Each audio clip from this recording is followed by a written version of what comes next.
Kemcho Gujarat. I am Tejas Manager Sales for Blum Novotest Measuring and Testing Technology Private Limited.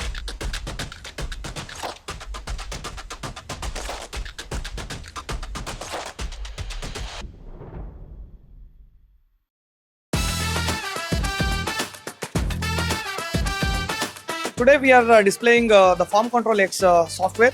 Basically, this is a automation software and we do the automation inside the machine. We'll check out how we do the automation inside the machine. Basically, Farm Control X is a PC-based software based on the server it works, and we install in the laptops at customer place, and any program can be made by using the models along with the fixture inside this software.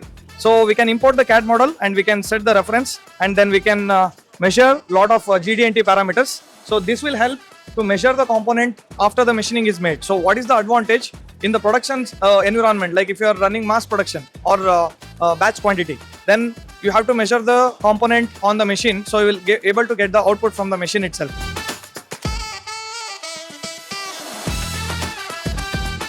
After the measurement is completed, the machine will send again the protocol back to the laptop, and we'll able to see the report in the screen. So we will get to know what is the deviation of that part from the model itself. So this gives an extra advantage to check the part on the machine, whether it is in OK condition or not in OK condition. So this is the main advantage of this software we are displaying over here.